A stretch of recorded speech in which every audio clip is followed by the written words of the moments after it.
ایک دفعہ حاتم بھائی سے کسی نے پوچھا کہ آپ نے کبھی اپنے سے زیادہ سبز انسان دیکھا ہے؟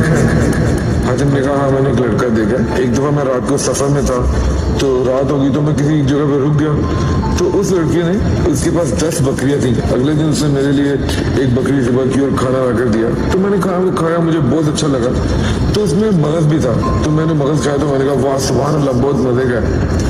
وہ یتیم لڑکا فوراً باہر گیا اور تھوڑی دیر بعد وہ بہت زیادہ مغز بنا کے لے آیا تو کہتے میں نے کھایا. جب میں جانے لگا میں باہر نکلا تو دیکھا میں نے خون ہی خون پڑا ہوا تھا. تو میں نے اس لڑکے سے کہا کہ تم نے اپنی ساری بکریاں ذبح کر لی. تو اس نے کہا کہ یہ کیسے ہو سکتا ہے کہ ہمارے مہمان کو کوئی چیز اچھی لگے اور ہم اس میں بخل سے کام لیں, یہ تو عربوں کی روایات کے خلاف ہے. تو کہتے ہیں لوگوں نے پوچھا کہ تو پھر آپ نے اس لڑکے کو کیا دیا؟ تو حاتم نے کہا میں نے اس کو 300 سرخ اونٹنیاں اور 500 بکریاں دی. تو لوگوں نے کہا پھر تو آپ اس سے زیادہ سخی ہوئے. اس نے کہا نہیں وہ لڑکا مجھ سے بہت زیادہ سخی تھا کیونکہ میں نے تو اپنی بہت زیادہ دولت میں سے تھوڑا سا حصہ اس کو دیا تھا نا.